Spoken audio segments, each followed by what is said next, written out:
Just got through watching 60 Minutes with the lowrider stuff in Española, yeah. Hopefully Miss Trujillo doesn't know I exist. You know, that'd be nice.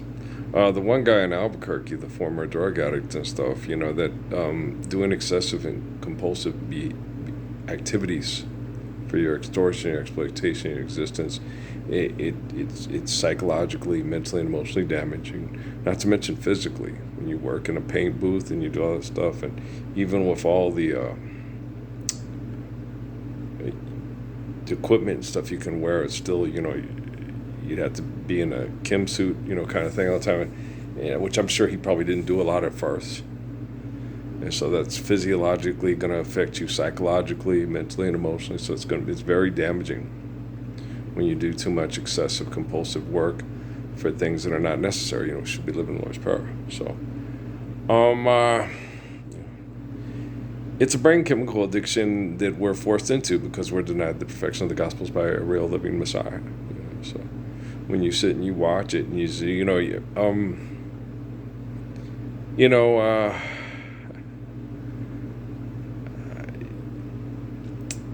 they didn't accept the Lord's Prayer when Lord Jesus was here. They didn't accept it with Lord Muhammad. They when they went back from Medina to Mecca, yes, they did. And then when he was gone, then they used it as a pretense to be violent, aggressive. When Muhammad,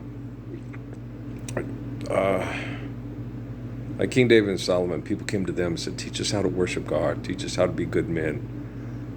People are saying, "Why can't you be like King David? Why can't you be like Solomon?" And I want to be like you because I don't want everybody to tell me that I'm a miserable person like Goliath, that I'm a rapist and a murderer and an abusive pile of shit, not worth anything. And the only reason people tolerate me is because they're scared of me because I'll take what I want because I'm disgusting, right? So teach me to be strong and beautiful and amazing like you, David, like you, Solomon. And even then, when you read the stories about Solomon and David, it was a lot of times it was bullshit, like it is on TV when you watch people and they say something and they're, "Oh, we're doing this, we're doing that." It's philanthropy, it's bullshit. You're an egomaniac because being the Messiah wasn't your idea. It wasn't my idea either, motherfucker. Okay, it was not my idea.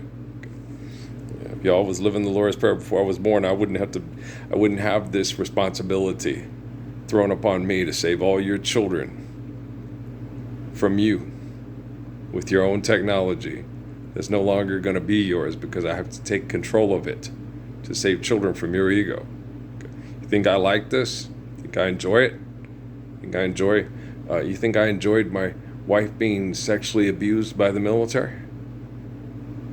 You think I enjoyed that? You think I enjoyed having Amy sit next to me, having affairs with trained professional killers at the fort, trying to see because they wanted to study me if I got off and if I went off and killed one of them, and how easy it would be for me to kill them? And a scientist could watch it and go, I wonder if there's a way for Tom Cruise or Dave Miscavige to have the same kind of power. It's not power. It's ability. God is power. I just have the ability to detect people because I am the man of faith and power, and the power and the glory of God. Our Father, who art in heaven, hallowed be thy name. Give us this day our daily bread. It's a screw up. It's Roman mythology. Our Father. Okay, I'm the Father, the heart and the mind of faith and the glory of God, so we can live in heaven. Okay. And I'm a holy person, so my name is holy. Moses, David, Jesus, Earl. Okay. And so when you speak of me, that's Ralph Earl Parsons Jr. He's a holy man. He's righteous. He's like David. He's like Job. He's like Jonah. I get all these people that you're not. You're a pervert and all this. No, the scientists that tried to make me look like one are, and you do business with them and won't stand up for the Lord's Prayer with me. That's why I'm holy. That's why I'm righteous. That's why it talks about Ralph Earl Parsons Jr. in the book of Revelation and the Spirit of John, because my life is the story that John tells about in the book of Revelation. And so holy, holy, holy Lord. Yeah, I don't want any songs about me. You guys all sing those ones about Jesus, and then you set and use Jesus as a way to make money to stroke your ego. I don't want to hear any more of that. Okay? I don't want to hear, your Christmas carols for money. I don't want to see none of your bullshit. I'm tired of it. You know who's more tired of it? Jesus. He's the one who always had to correct me in my head. I'm like, I'm being all nice. He goes, Suzuki, you got brain damage, Earl. They're trying their best. They ain't trying their best. Jesus yelled, they're assholes. Ooh, everybody go. He's so mad. I'm like, Jesus. And then the way the scientists study me, because life is eternal, grace is infinite, they see it as my alter ego. That's just your alter ego telling you what for. You're just an egomaniac who thinks you're the inventor of God. You're an egomaniac who invented God to be the world's most egocentric problem solver who does nothing to solve the problems and steals all the hard work of hardworking people. That's White Sands, Sandia Labs, Los Alamos. Yeah, that's what they think. Yeah, I'm like, but I have the ability to walk up to you and kill you real simply with my bare hands because of the chi that flows through my body, because I'm the gracious good shepherd and the protector of children from perverts. You won't come near me. When y'all had Steven Seagal come into town, motherfucker wouldn't come near me. Todd Garrison never came near me. Never met the asshole.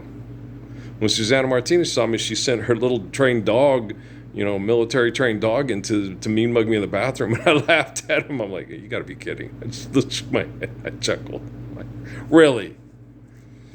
You get paid to get kickbacks by sending little girls to Mexico to get raped to death for money, and you got the audacity to come up to the man who's putting it to an end and try to mean mug him in the bathroom at the Thomas Browne Memorial Library in Las Cruces, New Mexico.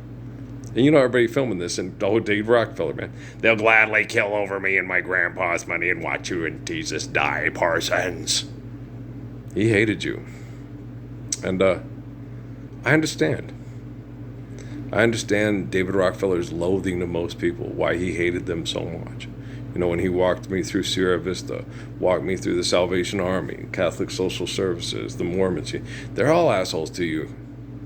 They all know damn well who you are, but they think that you fell from grace. That you're my Manchurian Jesus. That you're this twisted perversion that they need to fix the Gospels because you ruined them. Really? Yeah. But they've been studying me and abusing me my whole life by being self-righteous hypocrites, and I'm the only person that's a righteous person that's not a self-righteous hypocrite that they know. They don't think so, Parsons. They'll gladly kill over me, my grandpa's money, and watch you and Jesus die. Old Rockefeller, man. He was not large and in charge, no. A lot of you people think that and like to put out propaganda about that.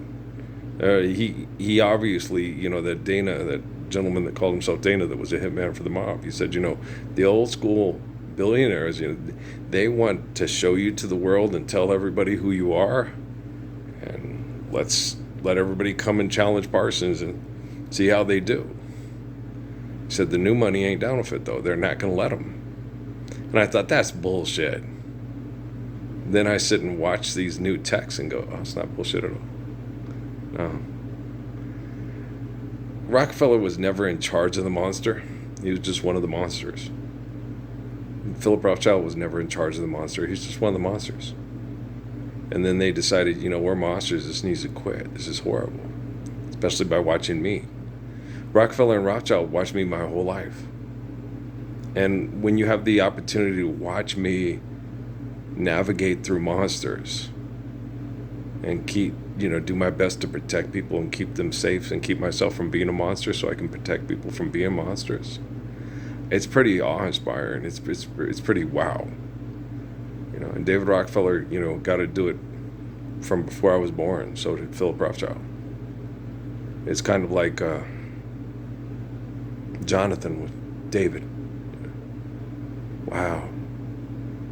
Look what my dad and all these jealous people are doing to this 12 and 13-year-old kid. And look at how strong and brave and beautiful he is and how kind he is.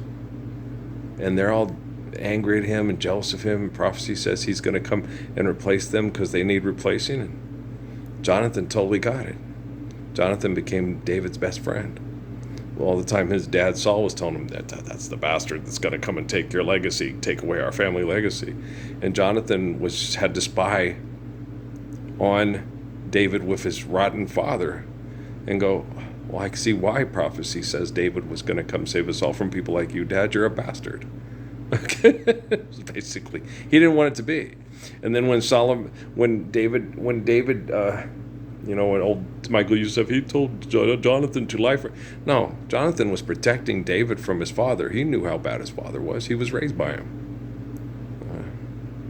I'd be willing to bet that Jonathan's mother didn't like her husband either.